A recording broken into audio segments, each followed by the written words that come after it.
ലൈഫിൽ ഏറ്റവും പ്രധാനപ്പെട്ട കാര്യം സമയമായിരുന്നു എന്നാണ് ഞാൻ വിചാരിച്ചിട്ടുണ്ടായിരുന്നത്. അത് സമയമല്ല, അറ്റൻഷനാണ് എന്നുള്ളത്. ശ്രദ്ധ. അറ്റൻഷനാണ് ടൈമിനെക്കാട്ടിലും ഇമ്പോർട്ടൻ്റ് ആയ ഒരു കാര്യം എന്ന് മനസ്സിലാക്കിയതിൻ്റെ ബേസിലാണ് ഈ വീഡിയോ ചെയ്യാമെന്ന് വിചാരിച്ചത്. നമ്മളെല്ലാവരും എപ്പോഴും സമയത്തെ ഒരു എക്സ്ക്യൂസായി യൂസ് ചെയ്യാറുണ്ട്. നമുക്ക് എന്തെങ്കിലും ഒരു ആക്ടിവിറ്റി ചെയ്യാൻ പറ്റിയില്ലെങ്കിൽ, ആരെങ്കിലും ഒരാളെ മീറ്റ് ചെയ്യാൻ പറ്റിയില്ലെങ്കിൽ നമ്മളെപ്പോഴും പറയുന്ന ഒരു കാര്യമാണ്, എനിക്ക് സമയമില്ലായിരുന്നു, ഞാൻ തിരക്കിലായിരുന്നു, എനിക്ക് നല്ല ടൈം കിട്ടിയിട്ടില്ല എന്നുള്ളത്. അതൊരു പ്യൂർ എക്സ്ക്യൂസാണ്. സമയമല്ല ഇമ്പോർട്ടൻറ്റ്, അറ്റൻഷനാണ് ഏറ്റവും ഇമ്പോർട്ടൻറ്റ്. എങ്ങനെയാണ് അത് പ്രൂവ് ചെയ്യാന്നുണ്ടെങ്കിൽ, നിങ്ങൾ ഏതൊരു കാര്യം എടുത്താലും നിങ്ങളെക്കാട്ടിലും വേഗതയിൽ, നിങ്ങളെക്കാട്ടിലും സ്പീഡിൽ ആ ആക്ടിവിറ്റി ചെയ്യുന്ന ഒരു ഹ്യൂമൻ ബീയിങ്, ഒരു മനുഷ്യൻ ഉറപ്പായും ഉണ്ടാവും. ഒരു റുബിക്സ് ക്യൂബ് നിങ്ങൾ സോൾവ് ചെയ്യുന്നതിനെക്കാട്ടിലും സ്പീഡിൽ സോൾവ് ചെയ്യുന്ന ഒരാളുണ്ടായിരിക്കാം. നിങ്ങളെക്കാട്ടിലും ക്വിക്കായിട്ട് മാത്തമാറ്റിക്കൽ പ്രോബ്ലംസ് സോൾവ് ചെയ്യുന്ന ആളുണ്ടായിരിക്കാം. നിങ്ങളെക്കാട്ടിലും വേഗത്തിൽ ഒരു കാര്യത്തെ മനസ്സിലാക്കി അഡാപ്റ്റ് ചെയ്ത് അത് വേറൊരാൾക്ക് കമ്മ്യൂണിക്കേറ്റ് ചെയ്യുന്നതിലും സ്പീഡുള്ള ഒരാളുണ്ടായിരിക്കാം. സോ ടൈം അല്ല അവിടെ ഏറ്റവും ഇമ്പോർട്ടൻ്റ് ആയിട്ട് ഫാക്ടർ. നിങ്ങൾക്കും അയാൾക്കും കിട്ടുന്ന സമയം ഒന്നാണ്, പക്ഷേ അയാൾ അത് കംപ്ലീറ്റ് ചെയ്യാൻ എടുക്കുന്ന സമയം നിങ്ങളെക്കാട്ടിലും കുറവിൽ ചെയ്യുന്നുണ്ടായിരിക്കാം. അത് സത്യമായിട്ടുള്ളൊരു കാര്യമാണ് അല്ലേ? ഇപ്പോൾ എന്നെക്കാട്ടിലും നിങ്ങളെക്കാട്ടിലും വളരെ സ്പീഡിൽ ആ ആക്ടിവിറ്റി ചെയ്യുന്ന ആളുണ്ടായിരിക്കാം. അവരിത് എങ്ങനെയാണ് അച്ചീവ് ചെയ്യുന്നതെന്നുള്ള ചോദ്യത്തിൻ്റെ ആൻസറാണ് അറ്റൻഷൻ. വളരെ ഫോക്കസ്ഡായി നമ്മൾക്ക് വരുന്ന എല്ലാ നോയ്സിനെയും ഡിസ്ട്രാക്റ്റ് ചെയ്ത് നമ്മൾ ഫോക്കസ് ചെയ്തൊരു ആക്ടിവിറ്റി ചെയ്യുമ്പോഴാണ് ഈ ശ്രദ്ധ എന്ന് പറയുന്ന കാര്യം സംഭവിക്കുന്നത്. ഇത് നമുക്കിടയിൽ വളരെ വിസിബിളായിട്ട് കാണുന്നൊരു ട്രീറ്റാണ്. എല്ലാവർക്കും കണക്ട് ചെയ്യാൻ പറ്റുന്ന ഒരു സിമ്പിളായിട്ടുള്ള ഒരു എക്സാമ്പിൾ, ഒരു ചെറിയ കുട്ടിയെ നിങ്ങൾ മനസ്സിൽ ഇമാജിൻ ചെയ്യുക. ആ കുട്ടി ഫോക്കസ് ചെയ്തുകൊണ്ട് ഒരു ചിത്രം വരയ്ക്കുകയോ ഒരു ടോയിൽ കളിക്കുകയാണോ സങ്കല്പിക്കുക.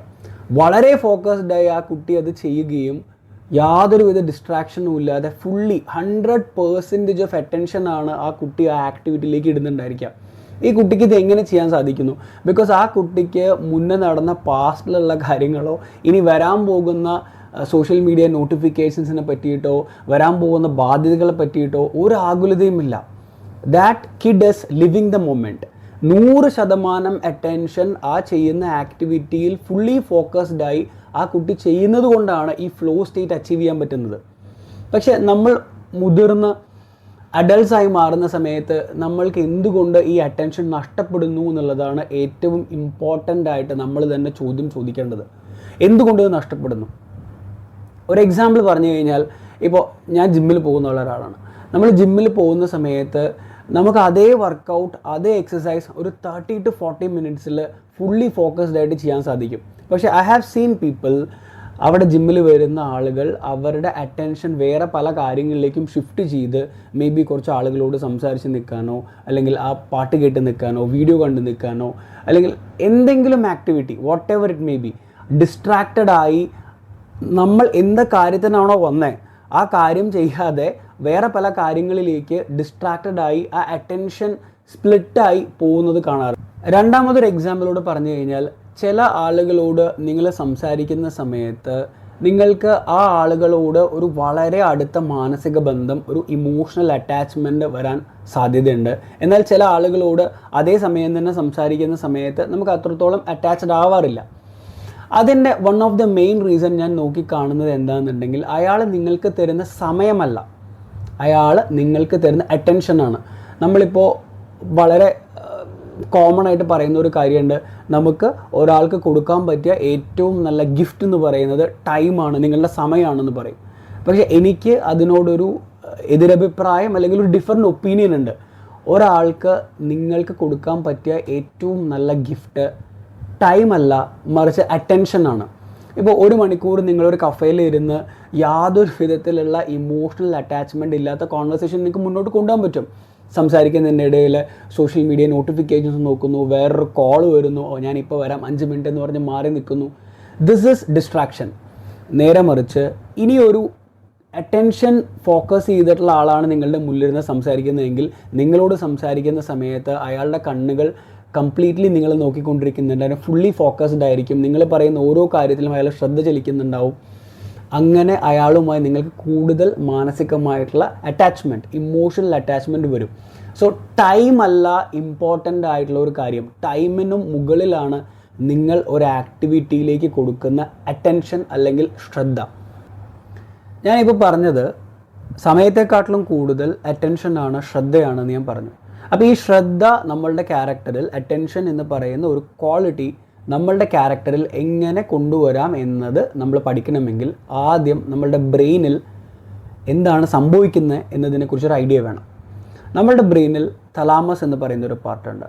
ആ പാർട്ടാണ് നമ്മൾക്ക് വരുന്ന എല്ലാ സെൻസറി ഇൻപുട്സിലും ഏത് സെൻസറി ഇൻപുട്ടിനെ ഞാൻ റിസീവ് ചെയ്യണം, ഏത് സെൻസറി ഇൻപുട്ടിനെ ഞാൻ റിജക്റ്റ് ചെയ്യണം എന്ന് ഡിസൈഡ് ചെയ്യുന്നത്. 5 സെൻസസ് ആണ് എന്നുള്ളത് നമുക്ക് എല്ലാവർക്കും അറിയാം. ടച്ച്, വിഷൻ, ഹിയർ, അങ്ങനെ 5 സെൻസസ് നമുക്കുണ്ട്.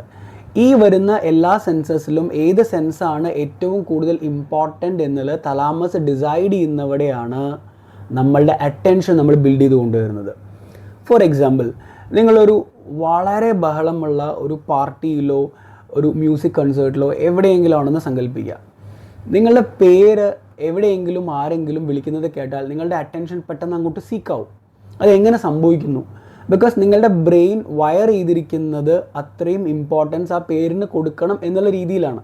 സോ നമ്മളുടെ ബ്രെയിനിനെ നമുക്ക് റീവയർ ചെയ്ത് നമ്മളുടെ ബ്രെയിനിനെ നമുക്ക് ന്യൂറോ പ്ലാസ്റ്റിസിറ്റി വഴി ബ്രെയിനിന് റിപ്പീറ്റഡ് ആക്ഷൻസ് വെച്ച് പഠിപ്പിച്ച് ആ ക്വാളിറ്റി ബിൽഡ് ചെയ്ത് കൊടുക്കാൻ പറ്റും. എങ്ങനെ ഈ ക്വാളിറ്റി ബിൽഡ് ചെയ്യും എന്നുള്ളതിൻ്റെ ഫസ്റ്റ് എക്സാമ്പിളാണ് സിഗ്നൽ ആൻഡ് നോയ്സ്. നമ്മൾക്ക് വേണ്ട ഔട്ട്പുട്ടിനെ നമ്മൾ സിഗ്നൽ എന്ന് വിളിക്കുകയും നമ്മൾക്ക് വേണ്ടാത്ത ഇൻപുട്സ് അതാണ് നമുക്ക് ഔട്ട്പുട്ടിനെ ഡിസ്ട്രോയ് ചെയ്യുന്നതെങ്കിൽ അതിനെ നമ്മൾ നോയ്സ് എന്നും മനസ്സിലാക്കണം. ആ നോയ്സസിനെ നമ്മൾ അവോയ്ഡ് ചെയ്ത് കഴിഞ്ഞാൽ നമ്മളുടെ അറ്റൻഷൻ നമുക്ക് കംപ്ലീറ്റ്ലി ആ ആക്ടിവിലേക്ക് കൊണ്ടുവരാൻ പറ്റും. അതിന് നമുക്ക് ചെയ്യാൻ പറ്റിയ ഏറ്റവും ഈസി ആയിട്ടുള്ള മെത്തേഡാണ് കൊഗ്നിറ്റീവ് ഫ്രിക്ഷൻ ക്രിയേറ്റ് ചെയ്യുക. ഇപ്പോൾ ഡിജിറ്റൽ വർക്ക് സ്പേസിലാണ് നിങ്ങൾ വർക്ക് ചെയ്യുന്നതെങ്കിൽ, നിങ്ങളൊരു സിസ്റ്റത്തിൽ വർക്ക് ചെയ്യുന്ന ആളാണെങ്കിൽ നിങ്ങൾക്ക് വരുന്ന ഡിസ്ട്രാക്ഷന് മുഴുവൻ ഫ്രിക്ഷൻസ് ക്രിയേറ്റ് ചെയ്യുക. മൾട്ടി ടാസ്കിങ് കംപ്ലീറ്റ്ലി അവോയ്ഡ് ചെയ്യുക. മൾട്ടി ടാസ്കിങ് വളരെ നോൺ പ്രൊഡക്റ്റീവ് ആയിട്ടുള്ള ഒരു ആക്ടിവിറ്റിയാണ്. നമ്മൾ ഒരേ സമയം മൾട്ടിപ്പിൾ കാര്യങ്ങളിൽ ഫോക്കസ് ചെയ്താൽ ഒന്നും എവിടെ എത്താതെ പോകും. So you focus on one particular activity at time with 100% attention. ഒരു ആക്ടിവിറ്റിയാണ് ലാപ്ടോപ്പിൽ ചെയ്യുന്നതുണ്ടെങ്കിൽ ബാക്കി എല്ലാ ടാബ്സും ക്ലോസ് ചെയ്യുക, ആ ആക്ടിവിറ്റി മാത്രം ഫോക്കസ് ചെയ്യുക. ഫിസിക്കലി ആ ഫ്രിക്ഷൻ ക്രിയേറ്റ് ചെയ്യുക. ഇന്നത്തെ ഒരു പർട്ടിക്കുലർ ട്രെൻഡിൽ ഏറ്റവും കൂടുതൽ ഡിസ്ട്രാക്ഷൻസ് നമുക്ക് ക്രിയേറ്റ് ചെയ്യുന്ന ഒരു കുഞ്ഞു സാധനമാണ് നമ്മളുടെ മൊബൈൽ നോട്ടിഫിക്കേഷൻസ്, അതിൻ്റെ സൗണ്ട്, ആരെങ്കിലും ഒരാൾ കോൾ ചെയ്യുന്ന സമയത്ത് വരുന്ന ഡിസ്ട്രാക്ഷൻ. ഈ ഡിസ്ട്രാക്ഷൻ നിങ്ങൾ അവോയ്ഡ് ചെയ്യണമെങ്കിൽ ആദ്യം നിങ്ങൾ ഫിസിക്കലി അതിൽ നിന്ന് ഡിസ്ട്രാക്റ്റഡ് ആയിരിക്കണം. ഈ ഫോൺ എവിടെയെങ്കിലും കൊണ്ടുപോയി വെക്കുക, നിങ്ങൾക്ക് ആക്സസ് ഇല്ലാത്ത ഒരു സ്ഥലത്ത് വയ്ക്കുക. നിങ്ങളൊരു ഡീപ്പ് വർക്ക് ചെയ്യാൻ പോവുകയാണ്, വളരെ ഫോക്കസ്ഡ് ആയിട്ട് നിങ്ങൾ ഡീപ്പായിട്ടുള്ള ഒരു അറ്റൻഷൻ ടൈം പീരീഡിലേക്ക് നിങ്ങളുടെ ബ്രെയിനിനെ കൊണ്ടുപോവുകയാണെങ്കിൽ ഫിസിക്കലി നിങ്ങൾ ഇതിൽ നിന്നും ഡിസ്ട്രാക്റ്റഡ് ആവാതിരിക്കാൻ ഇതിനെ ദൂരെ കൊണ്ടുപോയി വയ്ക്കുക. നിങ്ങൾക്ക് കൈ എത്തും ദൂരത്ത് ഈ സാധനം വെക്കാതെ എവിടെയെങ്കിലും കൊണ്ടുപോയി വയ്ക്കുക. അടുത്ത 90 മിനിറ്റിലേക്ക് ഞാൻ യാതൊരു വിധത്തിലുള്ള ഡിസ്ട്രാക്ഷൻസിലും ഏർപ്പെടാതെ I will completely focus on this work എന്ന് തീരുമാനിച്ച് ആ ഒരു മൈൻഡ് സെറ്റിൽ നിങ്ങൾ വർക്ക് ചെയ്താൽ നിങ്ങളുടെ തലാമസ് സിഗ്നൽസ് മാത്രമേ ക്യാപ്ചർ ചെയ്യുള്ളൂ, എല്ലാ നോയ്സിനെയും അവോയ്ഡ് ചെയ്യും. നെക്സ്റ്റ് ഒരു കാര്യം ഞാൻ പ്രാക്ടീസ് ചെയ്യാറുള്ളത്, നമ്മൾക്ക് വരുന്ന സെൻസറി ഇൻപുട്ടിനെ നമ്മൾ നെയിം ചെയ്യുക. ഇത് നോയ്സ് ആണോ സിഗ്നൽ ആണോ എന്നുള്ളത് ഇമ്മീഡിയറ്റ്ലി നമ്മുടെ ബ്രെയിനിന് നമ്മൾ പറഞ്ഞു കൊടുക്കുക. ഫോർ എക്സാമ്പിൾ, നിങ്ങൾ ജിമ്മിൽ വർക്കൗട്ട് ചെയ്തുകൊണ്ടിരിക്കുന്ന സമയത്ത് നിങ്ങൾക്ക് പെട്ടെന്ന് നിങ്ങളുടെ വർക്കുമായി റിലേറ്റ് ചെയ്തിട്ടുള്ളൊരു കാര്യം വന്നു, ഒരു കോൾ ചെയ്യണം എന്ന് നിങ്ങൾക്കൊരു ചിന്ത വന്നെങ്കിൽ അത് അബ്സല്യൂട്ട്ലി നോയ്സ് ആണ്. നിങ്ങൾ ജിമ്മിൽ വർക്കൗട്ട് ചെയ്യുന്ന സമയത്ത് ആ വർക്കൗട്ട് വളരെ ഫോക്കസ് ആയിട്ട് കംപ്ലീറ്റ് ചെയ്യുക എന്നുള്ളത് മാത്രമാണ് നിങ്ങളുടെ ഗോൾ. അങ്ങനെ ഒരു ആക്ടിവിറ്റി വരുന്ന സമയത്ത് ഞാൻ അതിനെ നെയിം ചെയ്യും, ഇത് നോയ്സ് ആണെന്നുള്ളത്. പക്ഷേ അത് ഇമ്പോർട്ടൻ്റ് ആയിട്ടുള്ള കാര്യമായതുകൊണ്ട് തന്നെ എവിടെയെങ്കിലും ഒന്ന് നോട്ട് ചെയ്ത് വയ്ക്കും.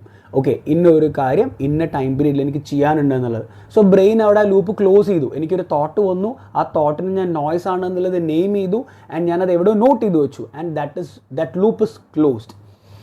ഇങ്ങനെ നമ്മൾക്ക് വരുന്ന എല്ലാ ഇൻപുട്സിനെയും സിഗ്നലാണ് നോയ്സ് ആണ് എന്നുള്ള രീതിയിൽ നമുക്ക് മെച്യൂർഡായി ക്ലാസിഫൈ ചെയ്യാൻ പറ്റിക്കഴിഞ്ഞാൽ സിഗ്നൽ ആൻഡ് നോയ്സ് നമുക്ക് ഐഡൻറ്റിഫൈ ചെയ്യാൻ പറ്റും. ആൻഡ് ദർ ബൈ നമ്മൾക്ക് അറ്റൻഷൻ വളരെ നല്ല രീതിയിൽ ഇമ്പ്രൂവ് ചെയ്യാൻ പറ്റും. ഇന്നത്തെ വേൾഡ്, ഇന്നത്തെ digital world, especially the social media world is designed in such a way നിങ്ങളുടെ അറ്റൻഷൻ സ്പാൻ എത്രത്തോളം കുറയ്ക്കാൻ പറ്റും. ഈ 30 സെക്കൻഡ്സും 15 സെക്കൻഡ്സിൻ്റെയൊക്കെ റീൽസ് ഇങ്ങനെ അടിച്ച് വിടുന്ന സമയത്ത് നിങ്ങളുടെ അറ്റൻഷൻ സ്പാൻ അത്രയും മോശമായിട്ടാണ് ഡെവലപ്പ് ആയിക്കൊണ്ടിരിക്കുന്നത്. സോ അതിൽ നിന്നൊരു മാറ്റം വേണമെന്നുണ്ടെങ്കിൽ find time as secondary, attention as primary. നിങ്ങളുടെ ബ്രെയിനിനെ ഏറ്റവും കൂടുതൽ അറ്റൻഷനോട് കൂടി ഒരു ആക്ടിവിറ്റി ചെയ്യാൻ ട്രെയിൻ ചെയ്യിപ്പിക്കൂ. fully focused ആയിരിക്കൂ. Stay productive, stay awesome. I will come up with next video. Thanks for watching.